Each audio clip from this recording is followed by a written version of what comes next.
this is better than the last two movies, but that's really not that hard to do.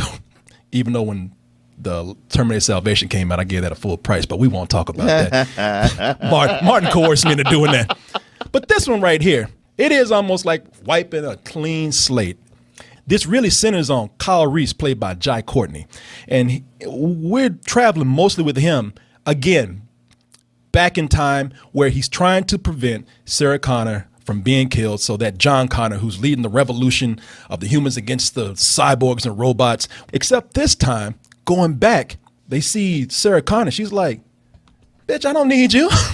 True. Shit, this is the new age. I can take care of myself. In fact, I'm about to save your ass, which she does several times. So what you see here is that they're able to play with time in some places.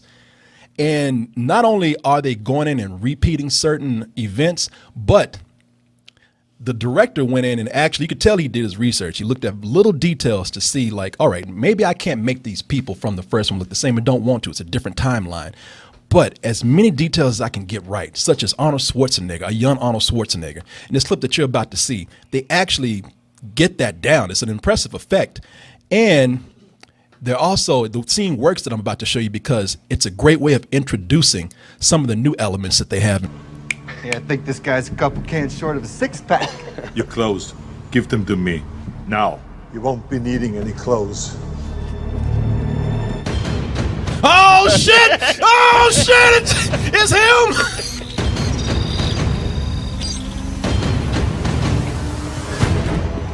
I've been waiting for you. When you heard that chun chun chun chun chun, I mean, people in the theater, they were like, oh, fuck, we saw the trailer. We know it's coming up. People were shit like, oh, shit, it's the old Terminator. It's coming to whoop ass. He's still a good guy. And I was like that. And a lot of other people were excited, too, because you notice that what I'm talking about? That attention to detail? Now, it's not the same guys, but you can see it tried to do as much as they can to bring that in. And some people were upset about that because they're saying, even though I thought it was a cool thing not to try to repeat it to a T, some people are like, man, why didn't you bring Bill Paxton back and make him young? Yeah, probably because he said no.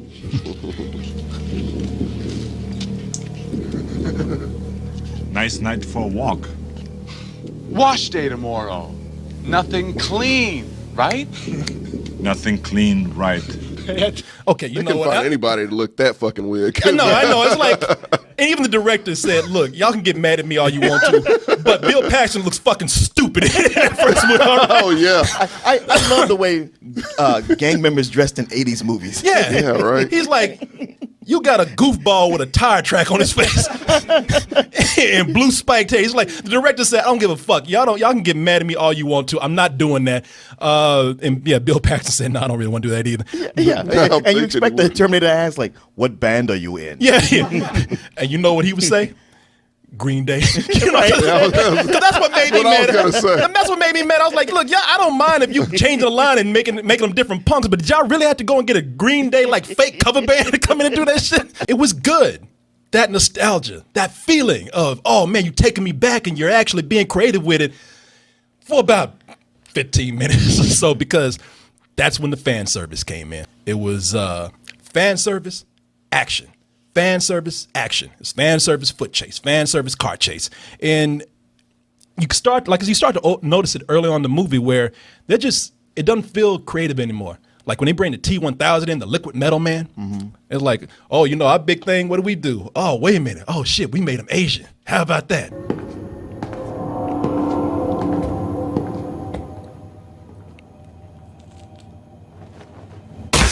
Shit!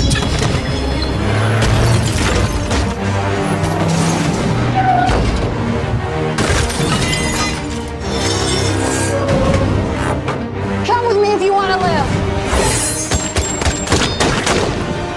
Now, soldier!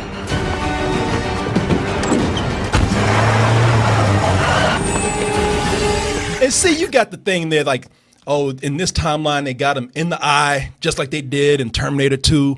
And, oh, she said the big line, come with me if you want to live. It should have been a lot cooler knowing that Sarah Connor was the one in control of that situation. But because they're pouring on all the fan service in that part, it felt like they were taking away from some of the more original parts of what they could have I done. don't know that I necessarily agree with where you're coming Well, from. fuck on you this. then. No, I'm kidding. You gonna man. say that every time? Yes, I am, because I don't like you just like this movie. Then. But it's a different timeline, man. Because it's not fan service just for fan service. It's to set up, because this all happens. Everything you see in the trailer, you're like, man, fan service. It's like, no, it's the first 20 minutes because it's setting up that this is an alternate timeline where there's a lot of things that are exactly the same, but there's little differences here and there. And that's just setting the ground for everything. It's like, yeah, there's going to be a lot of stuff that's familiar, but don't expect this to go every place you think it's going to go, like the other movies did. Maybe I just felt the shallowness of that scene because in addition to all the fan service, in addition to, repeating the same lines, they did something that you always hate too. Product placement. And this is some of the most blatant product placement I've ever seen. Like they spent more time on this dude's Nike shoes than they did him escaping. Look at this. Oh yeah, got them Nike Skynets right there. I don't know if you remember this, but that was an iconic scene from the first movie. That long? Yeah. Matter of fact, to prepare for the night show, I watched the first two movies right before coming here. And it's about that long, almost exactly like that, where his foot slowly comes down and he pulls the strip and it makes that sound. Were they Nikes? Yeah, they were those particular Nikes, that exact style with the white strip that you have to pull, the Velcro, to tighten them. Well,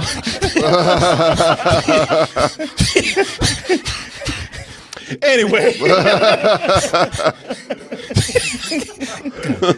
God damn, I knew we should have watched that movie before I came here and tried to talk to you. I just knew you wouldn't watch the movie beforehand. And I wasn't going to, and then I discovered I got time. I can actually squeeze both of them in before. And talk shit to Corey, yeah. and just shut him down on every point that he makes. That wasn't my goal. Damn, you were like a Terminator. You were like a Terminator come back to stop me. I'm gonna watch this movie so I know what he says so I can just stop him at every turn. All right, fuck you. I'll give you that. Okay. All right, you know what? That's fine. Shut the fuck up. Thing is, you would agree with me before he said anything. You were like a dude in church where I was like, man, they putting that product placement there. He was like, wow, Made my ass speechless. I couldn't do nothing for a minute. Shit, I was about to implode. Shit. Shut down. Does not compute. I just saw a red screen in my eyes just go blank. What I like about this movie a lot, and I'm sure Martin and I can be in agreement on this very much, is that I love Schwarzenegger in this, and I'm a big Schwarzenegger fan anyway. Sure. But you got to admit that in this movie, he's probably the emotional center of it. Absolutely. Yeah, in this film, he's a father figure now. And it feels real, but the relationship between him and Emilia Clarke, without spoiling, well, how much more can I spoil than the trailer already did? But he's adopted her as a Terminator and has sworn to protect her whatever life you can say he has, and for the rest of her life, or as long as he's around. It's a playoff of what they did in Terminator 2, where he was kind of like, he was close to fulfilling that role for John Connor. He was young. Yeah. And even Sarah was like, you know what? This has been the most he's had of a father, because I dated all these losers up to this point. And it's almost like they took that and said, like, hey, let's just run with it, where he's, her father figure the whole time, her protector. And what makes it cool is that you feel that emotion, you feel that protection, you feel that bond, you even feel the humor in this without him ever having to emote a whole lot. It's not because he's acting badly or anything, it's because of what the character calls for. And I think that makes Schwarzenegger the best actor in the film. The 1984 John sent you to, it no longer exists. No, this is all wrong, all right? John sent me here to save you. From the Terminator that was sent back to kill me, I know, but we already took care of him. Shit! Wait.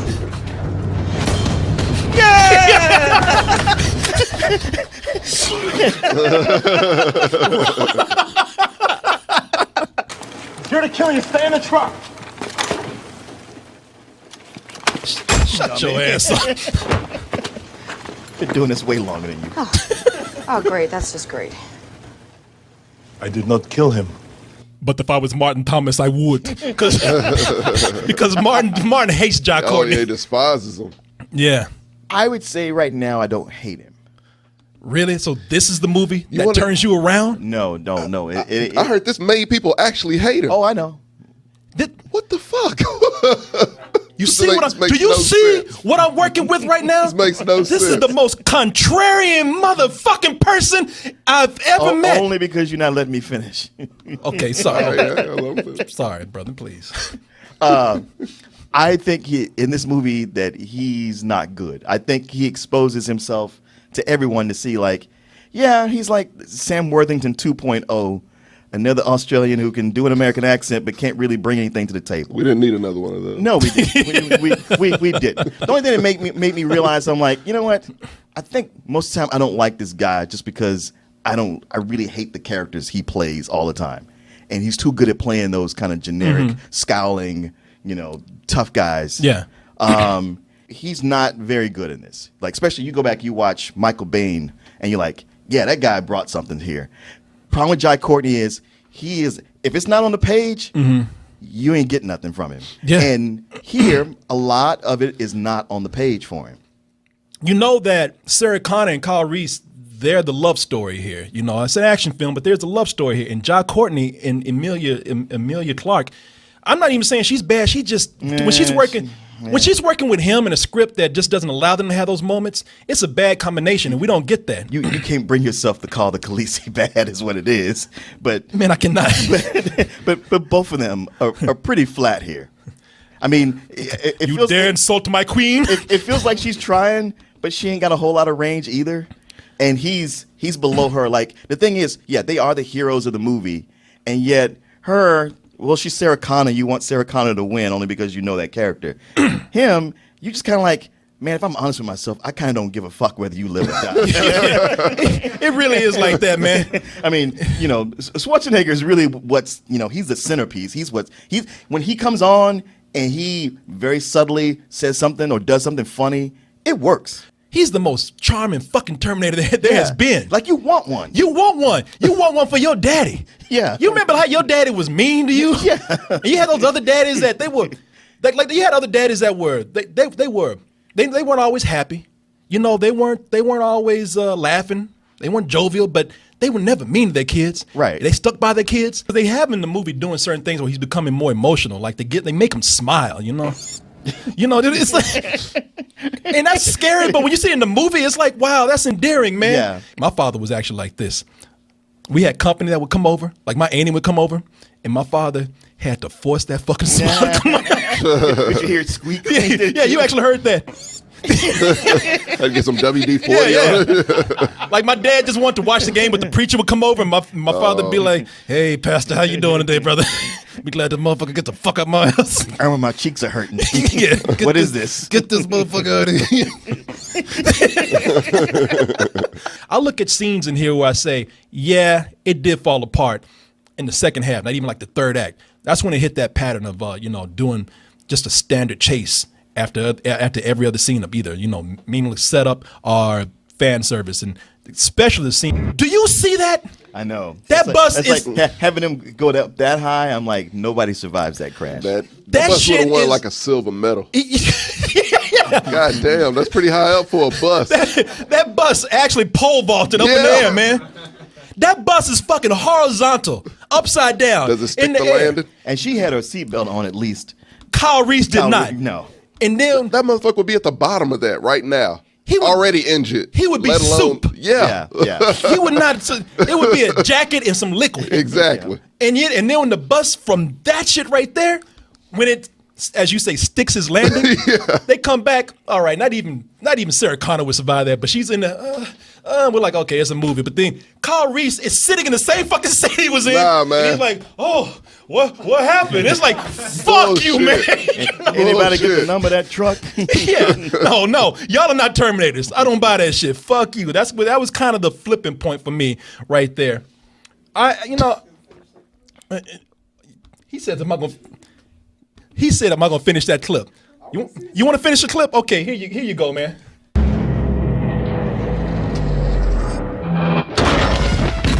Whoa, glad we just went that extra mile for that. Fuck this, man. You said Shit. this irritates me so much because there's so much potential that this movie has. And the last thing that pisses me off, that really, really pushed me over right here, and this before I even got into the movie, because I said, you know what? I'm going to give this film the benefit of the doubt that they have something in store that I don't know. This trailer didn't spoil it for me, but no, I have to pose the question, who is the fucking moron that was part of their marketing team? Who is the fucking idiot that went in and edited this trailer? Because you've seen the trailer. If you haven't seen the trailer, don't watch what I'm about to show you right now, because they spoil something huge in this movie. Hi, Mom. How can you be here? What are you doing? John!